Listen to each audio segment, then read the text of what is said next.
हे नाथ, हे मेरे नाथ, मैं आपको भूलूं नहीं। हे नाथ, हे मेरे नाथ, मैं आपको भूलूं नहीं। मेरा विश्वास का मंदिर खड़ा है वो सबका। भगवान सबके हैं और सब भगवान के हैं। ममेवांशु जीवलोके जीवभूता सनातन मनाशयानि इंद्रियाणि प्रकृति स्थानि कर्षति। जब हम भगवान का परिवार हैं, उन्हीं का सनातन अंश है, तो बेटा या बेटी माता पिता का अंश, तो फिर पूरा अधिकार है उसको। माँ बाप हमारे हैं।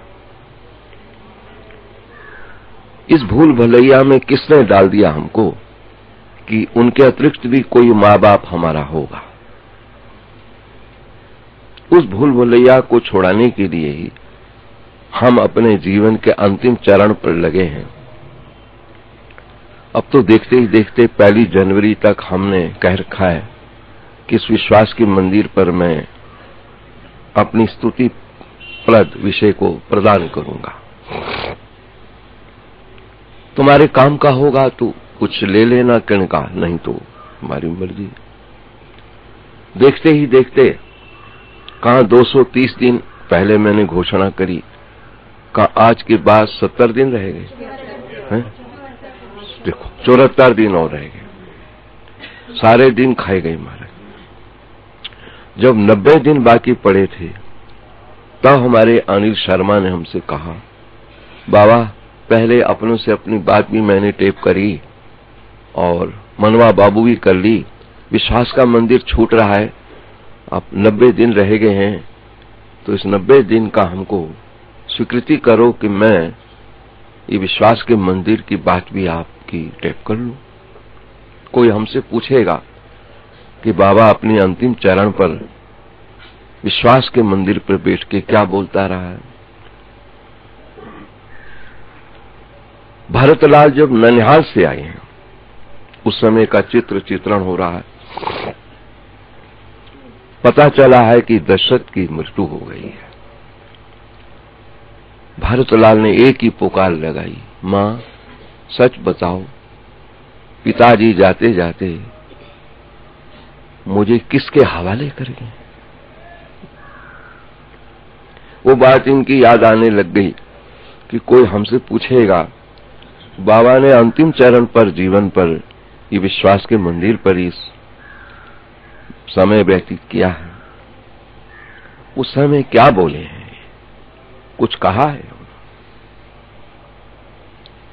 तो मैं क्या उत्तर दूंगा। मैं चलो कर लो। 90 दिन की पूरी ये शब्द बद्ध करने के लिए इनको स्वीकृति दे दी।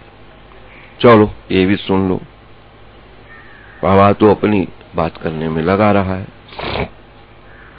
सच बात यह है कि जीवन में अंतिम चरण पर भी समझ में आ जाए कि हमारा नाथ कौन है, तो भी बड़ा काम बन सकता है।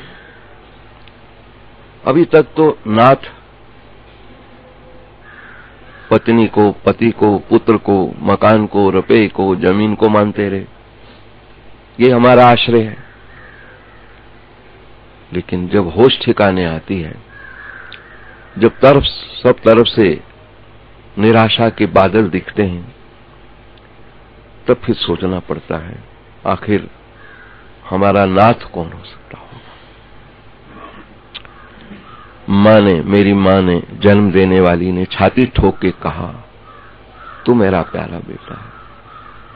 मैं भी चिपटा रहा इस भूल भुलैया में कि ये मेरी है। बाप ने खूब गले लगा के कहा, तू मेरा लाडला है। मैं भी चिपट कर रहा कि यही मेरा मालिक है। देखते ही देखते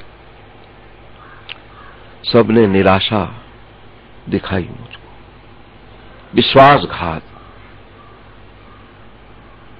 लेकिन संत और गुरुजनों द्वारा मंतव्य है कि कि यदि विश्वास का मंदिर है तो एक है जिसने तुमको गर्भ में रखा। क्या ये माता पिता तुम्हारे गर्भ में घुस के तुम्हारी रक्षा कर सकते थे? तुम्हारी आंख कैसी सेट कर दी, कहां नाक सेट करा, क्या ये काम इनका है? जिनका ये काम है। इसलिए ब्रह्म सूत्र में द्वितीय सूत्र में ये हमको संबोधन दिया गया, भगवान कौन है? जन्मादि यस्य यतः, उत्पत्ति स्थिति प्रलय तीनों जिसके हाथ में, उत्पन्न जो करता है, फिर थोड़े दिन रख लेता है हमको, फिर जब चाहे नहीं पता चलता कहां दबोच लेता है। उसकी वस्तु है, जहां मर्जी ले लो। बड़े बड़े देखे महाराज जिनकी मन की मनमोही रही, यूं जीवन भर कहते रहे कि ये हमारा वो हमारा, लेकिन जब जाने का वक्त हुआ पता न चला कि कहां चले गए वो। बताइए, तो जिसकी वस्तु है अधिकार उसका है, जिसने जन्म दिया है, जिसने जितने दिन रखना है रख लिया है, और जब उसने संभालना है अपनी वस्तु, किस रूप से उसको संभालने जा रहा है। और यदि कोई कर्म शेष है, वासना बची रह गई है, तो फिर कहां ट्रांसफर कर रहा है जीव को, किस परिवार में कर रहा है, किस मोहल्ले में ले जा रहा है। कल्पना करें हम। मैं कभी चिंतन करता हूं कि मैं अब का नहीं हूं, बड़े दूर से चल के आया हूं, ना जाने कितने परिवारों में गया होऊंगा, कहां कहां मेरा जन्म हुआ होगा। अब इस जीवन में यहां आ गया हूं, और मैं तुम लोगों से कहता रहता हूं, भैया तुम लोगों के तो भाग्य उदय हो गए कि हम जैसे तुमको मिल गए, यहां बैठे बैठे घर में मिल गए, और मेरे कोई पाप उदय हो गए कि मैं तुम लोगों में आके बैठ गया। कहोगे बाबा क्यों कहते हैं ऐसा? भले ही मुझे कुछ नहीं होता, बड़े सुख सुविधाएं चारों तरफ मुझको उपलब्ध है, लेकिन सुबह से रात तक कितने दुखों के दुख मुझे सुनने पड़ते हैं, कितनों के दर्द भरी आवाजें सुननी पड़ती। आज की ताजी खबर, प्रातःकालीन पड़ोस में देखा सरदार के घर में भीड़ बन रही है, तो हमने पूछा सुख तो है? कहने लगे हाँ, वो सुरजीत सिंह जो लड़का है हमारा, उसकी छोटी लड़की गोलू गोलू बुलाते हमारी गोद में खेली हुई है, उसका पति अचानक हार्ट फेल हो गया है, चला गया संसार छोड़ के। 32 साल की उम्र है, और वो बुढ़िया रो के हमको कहती है, माता रो के कहती है, 90 साल की हो चली वो, मुझे इस दिन के लिए रखा है कि मैं इतने दुख देखती रहूं। चंदर गया तो रोई, उससे पहले टिटू गया तो रोई, क्योंकि सब सामने बुढ़िया वही है सामने पड़ी। कहते इस दिन के देखने के लिए हमको रख रखा है, मुझे क्यों नहीं ले जाते ऊपर। कैसी दर्द भरी ध्वनि है। मैं सोचता हूं कि मेरे तो कोई पाप उदय हो गए हैं कि मैं तुम्हारे क्षेत्र में यहां आ गया हूं, और तुम लोगों के तो भाग्य इतने उदय हैं, अगर समझ पाओ तो भाग्य कितने उदय। पुण्य पुंज बिनु मिलई न संता, पुण्य पुंज बिनु मिलई न संता। ना जाने कौन से, तुम अपना सोचो कोई पुण्य कैसे इकट्ठे हुए होंगे, हम जैसे झल्लू मल्लू तुमको मिल गए, और हमारे कितने पाप उदय हो गए, बैठ गए कि अपने लिए कुछ भी नहीं दिखाई दे रहा है। सुबह से रात तक तुम लोगों के चिंतन में लगा रहता हूं। कोई रोज आए तो उसके आंखों को पहुंचने के लिए आंसू लगा रहता हूं, क्या प्रबंध करूं इसके लिए। कोई बच्चा आ रहा है, मेरी फीस ना होने से मुझे स्कूल से निकाल रहे हैं, आने नहीं दे रहे, उसका प्रबंध करो। कोई कन्या वाले आ रहे, बाबा ऐसा ऐसा मांग कर रहे हैं, हमारे पास तो इतना है ही नहीं, हम क्या करेंगे, सहयोग करो। अच्छा भाई, सोचते हैं, कोशिश करते हैं।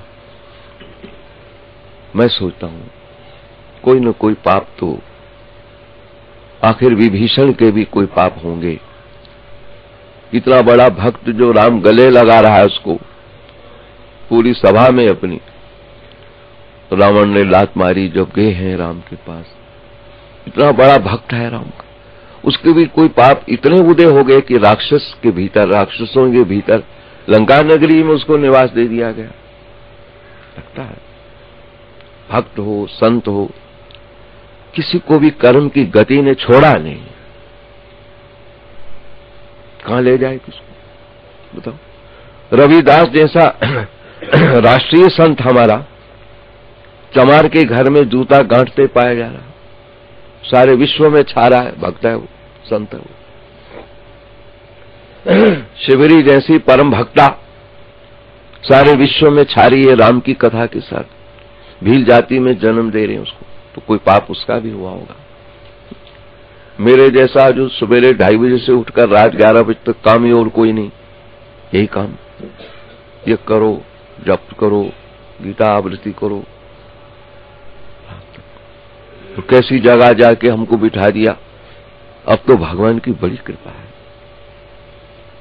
जब हमको बिठाया गया, मेरे स्वागत में सरसर करता हुआ बड़ा नाला, गंदा नाला, मेरी स्वागत में लगा दिया कूड़ा घर, मेरी स्वागत में लगा दिया 2-3 ठेके शराब के इसी बाजार में, मछली मांस बिकने, मेरा स्वागत हो रहा था। तई आश्चर्य, कोई पाप होगा ना। जहां पुण्य ने मुझको ये फल दिया कि मैं अपने संकल्प पर पक्का रहा, जो नियम लिए मैंने मां के सामने लिए जन्म देने वाली के, तब से अब तक नियम और विद इंटरेस्ट बढ़ते चले गए हैं, नियमों में कमी नहीं आई हमारी। बताइए, मां और बाप के सामने जो किया हमने जन्म देने वाले, उससे 10 गुना बढ़ के अब हम अपने नियमों में लग रहे हैं, तो कमी। लेकिन वातावरण जो मिला मुझको, अब तो बड़ी कृपा है भगवान। मेरे संकल्प ने चारों तरफ कई वैष्णव बना दिए, चारों तरफ मेरे लिए भी कोई कहने वाले बन गए। बच्चों को डांटते हैं, बाबा 2:30 बजे के उठते हैं, आसपास पड़ोसी भी दोपहर को जब मैं 3 बजे बंद करता हूँ, पीछे आगे बच्चों को आवाजें देते हैं, बोलो नहीं बाबा आराम कर रहे हैं। जा पर कृपा राम की होई, जा पर कृपा राम की होई, ता पर कृपा करे सब कोई, ता पर कृपा करे सब कोई। भगवान जब जिस पे रीझ जाते हैं ना, तो फिर सब उस पे रीझने लगते हैं। बताओ, इसलिए भैया किसी और को मनाने की अपेक्षा भगवान को ही मनाया जाए। हाथी के पांव के नीचे सारे पांव, भगवान को मनाया जाए, पुकारा जाए, हे नाथ, हे नाथ, हे मेरे नाथ, हे नाथ, चाहे सारा ही भूल जाऊं पर तुझको ना भूलूं। बस तू शब्द परमात्मा का द्योतक है। सूर पदावली में सूरदास ने जब पद बोला, तू दयाल दीन हो, तू दानी हो भिखारी, तू दयाल दीन हो, तू दानी हो भिखारी। उधर नानक जी ने जब स्तुति में लगाया तो कह दिया, तू ठाकुर, तुम, जब ये तू शब्द लगाया, तू तू, सूरदास अंत में सोचने लगा, मैंने भगवान को तू कह के पुकार दिया, आदर सूचक शब्द थोड़ी है तू, आप कहना चाहिए था मुझे। और भगवान मुस्कुरा रहे हैं कि तेरा बस का काम नहीं है। प्रेम की जो पराकाष्ठा है वो विधि निषेध में नहीं रहती है, प्रेम की पराकाष्ठा। और भगवान विधि निषेध उस समय छोड़ देता है जब प्रेम की पराकाष्ठा पर भक्त को देखता है।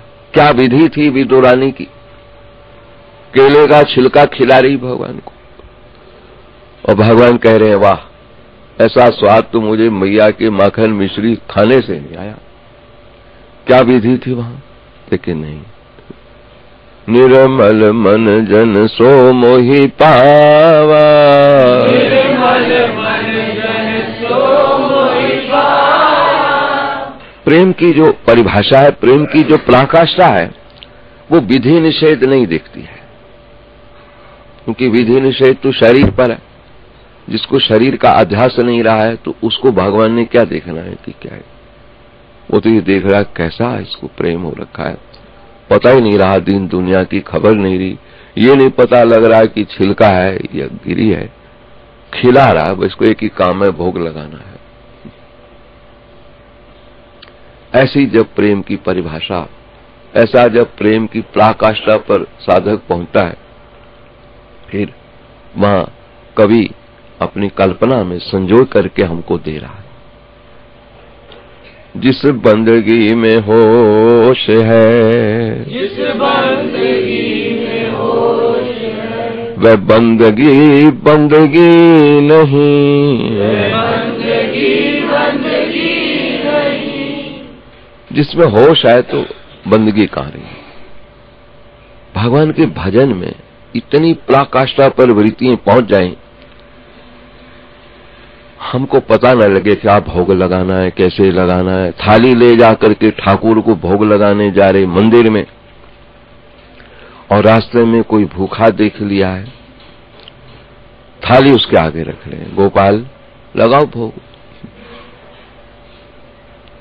होश नहीं कि ये तो ठाकुर को ले जा रहा था, कहां लगा रहा हूं भोग। जब ऐसा हो जाता है तो भगवान को भी वैसा ही बनना पड़ता है। किसी ने भगवान से पूछा तुम कैसे हो?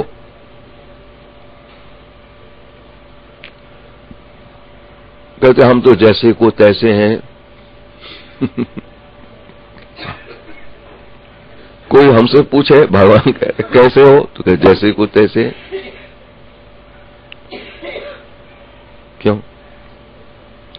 अपना तो कोई रूप रंग है ही नहीं, शक्ल है ही नहीं। भगवान मेरी भक्त मेरी शक्ल बना देता।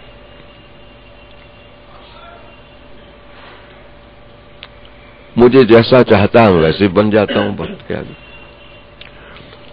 रूप न रेख न रंग किछु, रूप न रेख न रंग किछु, त्रिगुण ते प्रभु भिन्न, त्रिगुण ते प्रभु भिन्न, तिसई बुझाई नानका, तिसई बुझाई नानका, जिस हो वही सुप्रसन्न, जिस हो वही सुप्रसन्न।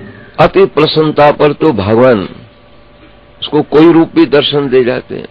गुरु गोविंद सिंह के रूप में दर्शन दे जाएं, नानक जी के रूप में दर्शन दे जाएं, कृष्ण राम के रूप में, बुद्ध के रूप में, चैतन्य के रूप में दर्शन दे जाएं, ये उनके ऊपर है।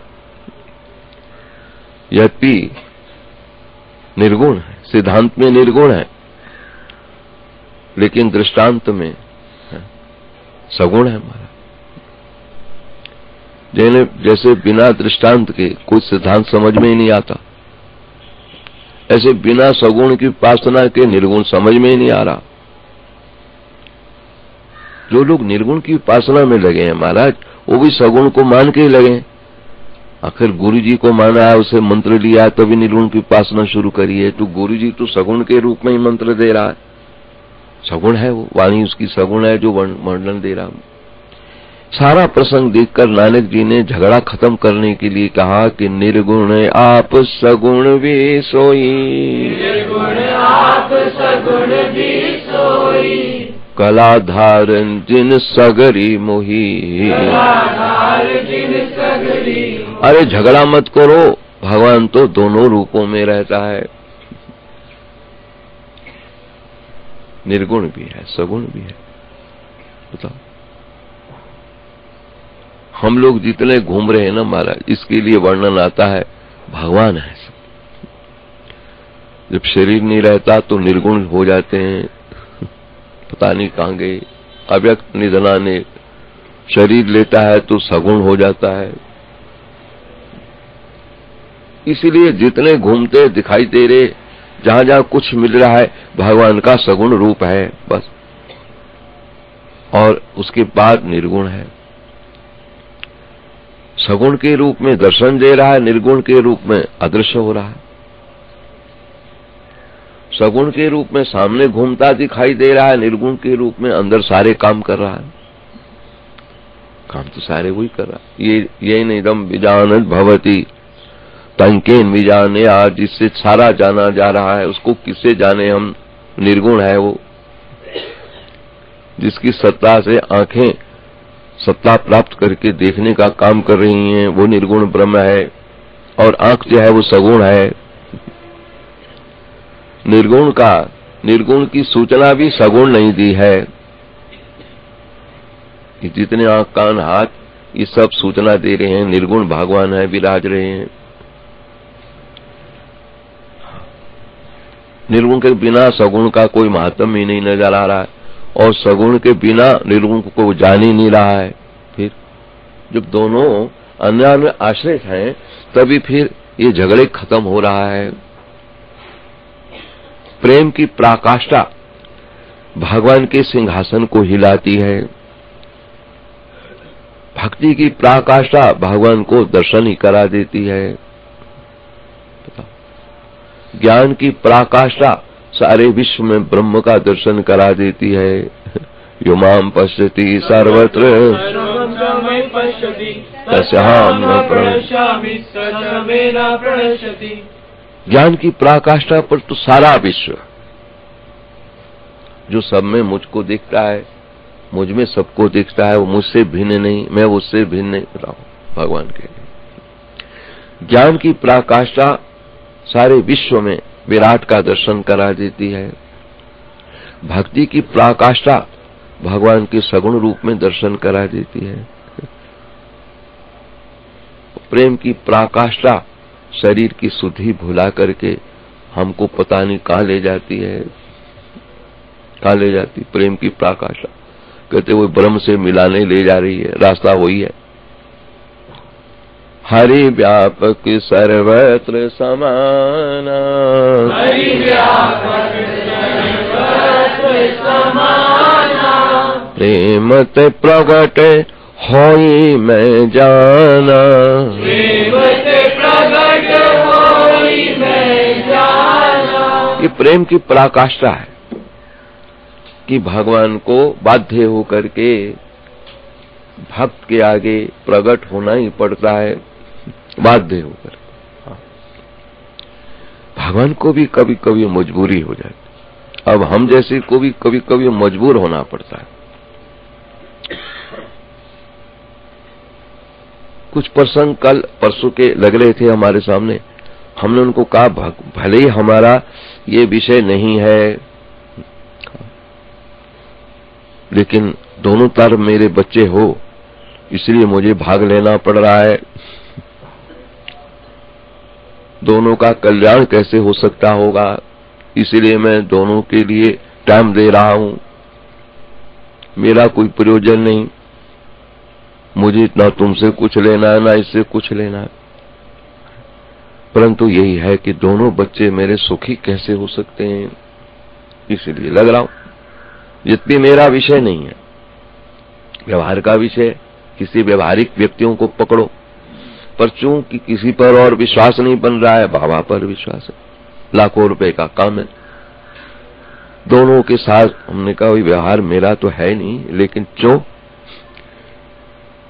मैं अब तुम दोनों को देखता हूं तो मजबूर होकर भाग ले रहा हूं, समय दे रहा हूं, जाओ दोनों की ओर से मेरी जिम्मेवारी है, जाओ मौज करो।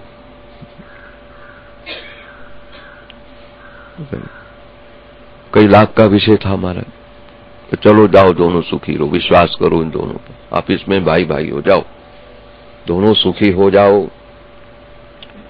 तो जैसे व्यवहार का विषय मेरा ना होते हुए भी बाध्य होकर, क्योंकि ऐसा समाज है, ऐसी जगह बैठा हूं, लोगों की विश्वास इतना है, बाबा जो कह देंगे वही ठीक होगा,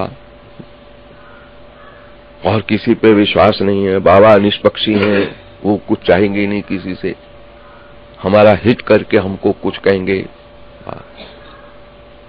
ऐसे भगवान को भी प्रेम की पराकाष्ठा पर बाध्य होकर के कानून थोड़ी है कि सांप में शालिग्राम बन जाए, कानून थोड़ी कह रहा है। मीरा जी के शालिग्राम बन गए हैं सांप। क्या ये विधान कहता है कि विष जो अमृत बन जाएगा? लेकिन भगवान को मजबूर होकर ऐसे भक्त के लिए विष को भी अमृत बनाना पड़ा। विधान में नहीं है कि कुत्ते में प्रकट होकर के नामदेव की घी लेके रोटी चुपड़ के खावे, कोई कानून है? लेकिन नामदेव को देखा प्रेम की पराकाष्ठा पर है। ठाकुर तेरे अतिरिक्त कौन होगा मेरी रोटी ले जाने वाला? लेकिन सूखी है, अभी मैंने इस पर घी नहीं लगाया है, भोग तुमको लगाना ही था। अगर इस रूप में भोग लगाना है तो देखो भैया थोड़ा घी लगाने दो।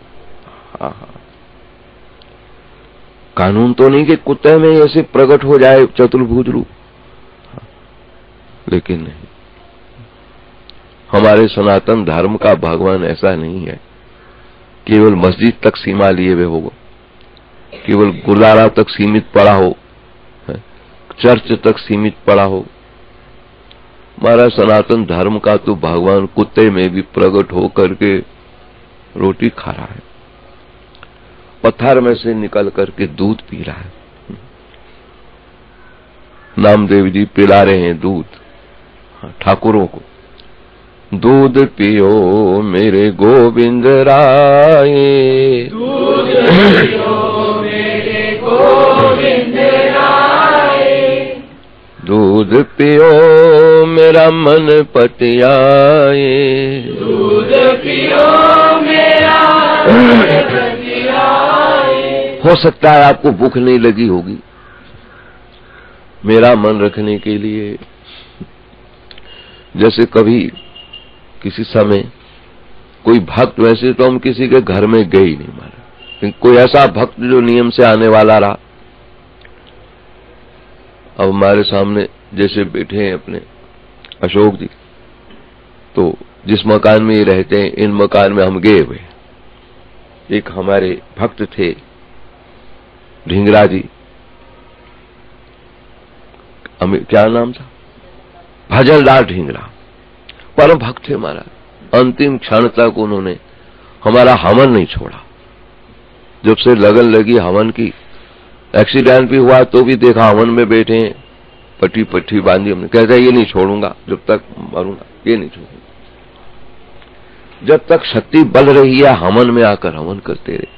तो जब अस्वस्थ हुए तो हमने भी सोचा जिसकी इतनी लगन रही है तो मैं भी जरा देखने चला जाऊंगा, पूछ तो लूं क्या। मैं फिर वहां चला गया, चाहे खड़े खड़े ही पूछताछ करी, लेकिन बादाम काजू फाजू जब रखे तो हमने कहा भाई हमारा तो नियम कहीं लेने का कुछ है ही नहीं, और ये तो प्रश्न ही नहीं। वो कहने लगा बाबा मेरा मन रखने के लिए कुछ ले लो, है? मेरा मन रखने के लिए। वही बात नामदेव कह रहे हैं, भले ही तुम्हारे नियम में नहीं होगा कि मेरे हाथों से दूध पी लो, लेकिन मेरा मन, दूध पियो मेरो मन पतियाए, दूध पियो मेरा मन पतियाए। जब कोई ऐसा भक्त आता है ना, बाबा हमारा मन रखने के लिए कुछ ले लो, तो हम लेकर क्या करते हैं पता, जेब में रख लेते हैं। अभी भी देखो जेब में कुछ मिलेगा, मिलेगा देखो, मन रखने के लिए। फिर जिस पे हमारा मन आएगा उसको हम पकड़ा देंगे, ले भाई तू मालिक है। नामदेव जी कह रहे हैं दूध पियो मेरो गोविंद राय, दूध पियो मेरो गोविंद राय, दूध पियो मेरो मन पतियाए, दूध पियो मेरो मन पतियाए। नाता घर का बाप रिसा। पिताजी गए हुए थे बाहर प्रदेश, ठाकुर सेवा सौंप दें। अब इसको ये तो नहीं पता है कि पिताजी ठाकुर के आगे दूध रख दे और फिर घंटी बजा के गटगटा जाए, नाम ठाकुर का होता है, आप प्रणाम। बच्चा है, उसने सोचा है कि कुछ पीवे तो मैं पीऊं, बताओ। बार बार देखता है तो कटोरा कम ही नहीं हो रहा। स्वर्ण कटोरे अमृत भरी, स्वर्ण कटोरे अमृत भरी, लेना में हर आगे धरी, लेना में हर आगे धरी। सोने की कटोरी में दूध चौके लाया, आगे रख, दूध पियो। अब जब देखा, बार बार पर्दा उठा के देख रहा, दूध कम ही नहीं हो रहा, मैं कैसे मानूं पिया इसने, बताओ। पंडित लोग ऐसे थोड़ी देखते हैं कि कम नहीं हो रहा, वो तो सोचते हैं बस 2 मिनट रखा, भोग लग गया, गोविंदाय नमः, भोग लग गया। वारे बालक नामदेव, तूने भी इतिहास पर कथा कर दी अमर। कौन कहता है कि पत्थर से भगवान प्रकट नहीं होता है। पिया दूध, उसको देखा नामदेव को कि रो रहा है, पीट रहा है। जब उसने कहा ना, ठीक है, मैं समझता हूं, मेरे पास संस्कृत की भाषा नहीं है, मैं श्लोक बोल के तुमको, मेरे पिताजी बड़े बड़े श्लोक बोलते थे, ये सहन नहीं हुआ उसको भगवान को। एक भगत मोरे हृदय बसे, एक भगत मोरे हृदय, और नामे देखे नारायण हसे, नामे देख नारायण हसे। क्या ये नियम है कि पत्थर की मूर्ति हंस जाए? लेकिन मजबूर हो गए। क्यों? प्रेमत प्रगट होई मैं जाना। क्यों नहीं प्रकट होंगे? कौन कहता है कि पत्थर में भगवान नहीं मिलते? जिनकी पत्थर बुद्धि है उनको नहीं मिलते, और जिनकी सजीव बुद्धि है, ठीक बुद्धि है, उनको पत्थर में मिलते हैं। दूध पियाए भगत घर गया, दूध पियाए भगत घर गया, नामे को हरि दर्शन भया, नामे को हरि दर्शन भया। कौन कहता है कि भगवान सब जगह नहीं रहता? सब जगह, पर किसको नजर आता है?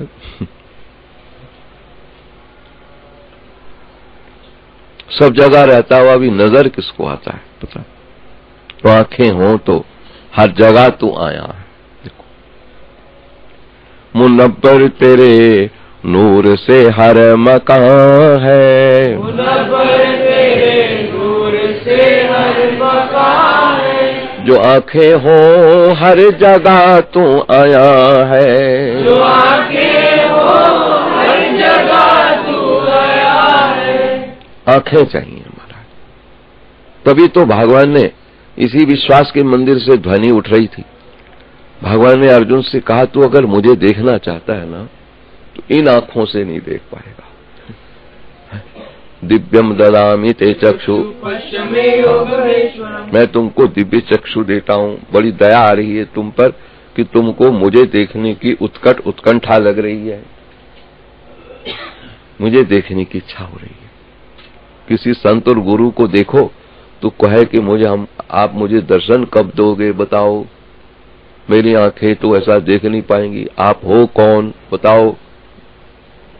कपिल देव भगवान को मां देवहूति ने कहा, तू बताता क्यों नहीं, है कौन तू, मुझे छोड़ के जा रहा है घर से, मुझे तेरे पर पुत्र की ममता है, भले ही तू भगवान बनेगा सबके लिए, मेरा भी तो मोह दूर कर, मेरा अधिकार नहीं है उस ज्ञान का जो सारे विश्व का है, मेरा नहीं है। तब देवहूति ने जब ऐसा कहा तो सांख्य शास्त्र की रचना वहीं से हुई। भागवत का सांख्य शास्त्र ज्ञान, जैसे हम लोग द्वितीय अध्याय में हैं गीता जी के, क्या नाम है इसका? ऐसे सांख्य शास्त्र जो है भागवत का, कपिल भगवान ने अपनी माता देवहूति को बताया। देवहूति का मोह खत्म हो गया हमारा। मैं क्या मान रही, मेरा पुत्र है। कौन किसका पुत्र है, कौन किसका बाप है, कौन किसकी माँ है।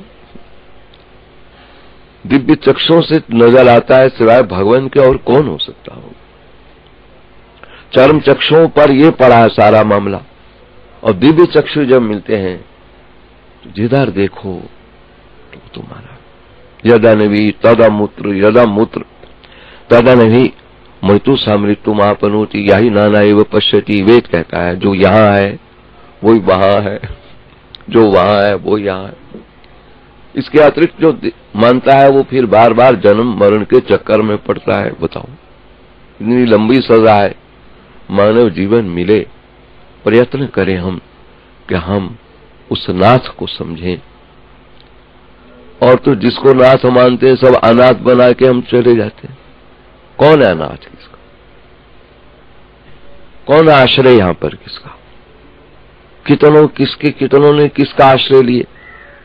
हम कहते रहते हैं कितनों ने हमको आश्रय मान के रखा, कितनों को हमने अपना आश्रय मान के भूल भुलैया में रखा, लेकिन ना वो हमारे काम आ रहे ना हम उनके काम आ रहे। बताओ फिर क्या हुआ, बुरा हाल, टाइम सारा खराब हो गया। अब विश्वस्त सूत्रों द्वारा ज्ञात हुआ है एक आश्रय है, तुम उसकी कल्पना करो। जन्म किसने दिया है, मलमूत्र की कोठड़ी में किसने संभाला है, तो बाहर निकले तो दांत किसने लगाए। अगर दांत ये माँ बाप लगा सकते तो फिर डॉक्टरों के पास आर्टिफिशियल दांत लेने की हमको क्या जरूरत थी। आंखें ये सुरक्षित लगा सकते तो आंख कमजोर होने पे इन्हें लगाने की क्या जरूरत, ये माँ बाप ही हमारी आंख ठीक कर दे। नहीं, सारा प्रसंग बोगस में हमारा चल रहा है। जिस नाथ के द्वारा, जिस स्वामी के द्वारा हम सब लोग परिपालित हैं, परिपोषित हैं, परिवर्धित हैं, वो परमात्मा है। भले देखा नहीं, पुकारोगे तो कभी आ जाएगा, मिल जाएगा। तुम अनुभव तो हो ही रहा है ना कि कोई है ऐसा। नहीं देखा तो पुकारो, पुकारने से फिर वो आ जाता है। किसकी पुकार पे नहीं आया है। कबीरे ने पुकारा तो आहा जित देखूं तित एक है साहिब का दीदार। मीरा ने पुकारा तो महाराज पूछो नहीं क्या नहीं मिले। तुलसी ने पुकार लगाई तो कहा नहीं मिला रहा हूं। पुकारो, नहीं देखा तो पुकारो। अनुभव तो हो रहा है कि दांत ये माँ बाप नहीं लगा सकते हम। अनुभव तो हो रहा है कि पेट में मलमूत्र की कोठड़ी में ये हमारी रक्षा नहीं कर सकते। अनुभव तो सबको हो रहा है ना हमारा कि चलने फिरने की शक्ति इन लोगों के हाथ में नहीं है जिनको माँ बाप बना के बैठा हूं। कौन है उसको पुकारो। तू कौन है, तू कहां रहता है। वो परमात्मा है, उसी को कहो हे नाथ। क्योंकि सारे नाथ मैंने देख लिए, सब मुझे अनाथ बनाने वाले रहे। माँ ने मुझे अनाथ बना दिया, बाप ने अनाथ बना दिया। जो संग संग घूमने वाले मित्र थे उन्होंने मुझको बिल्कुल ऐसा निराश कर दिया। महाराज क्या करें। अब एक ही प्रसंग है, संग सखा सब तज गयो, संग सखा सब तज गयो, कोई न निभेयो साथ, कोई न निभेयो साथ। कौ नानक इहि विपद में, कौ नानक इहि विपद में, टेक एक रघुनाथ, एक एक रघुनाथ। हे नाथ, हे मेरे नाथ, मैं आपको भूलूं नहीं। हे नाथ, हे मेरे नाथ, मैं आपको भूलूं नहीं। ठाकुर मेरे हैं और मैं ठाकुर का हूँ। मेरा और उनका संबंध अनादि है, इसका कोई विच्छेद नहीं कर सकता। ये मेरी भूल है कि मैं उसको समझ नहीं रहा। इसलिए हे नाथ, हे मेरे नाथ, मैं आपको भूलूं नहीं। वो अंतवंत में देहा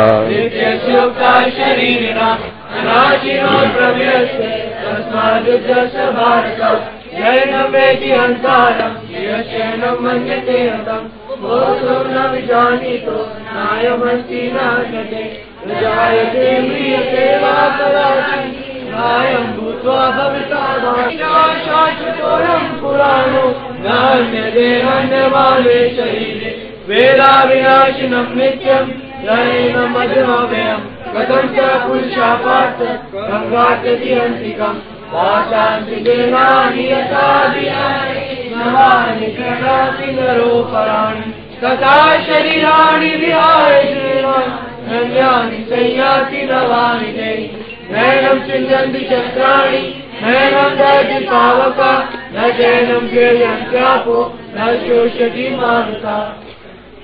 ओम गीता शास्त्रमिदं पुण्यं प्रपदे प्रतापमान् विष्णु पद्मवाप्नोति वैशोकादिवर्धि।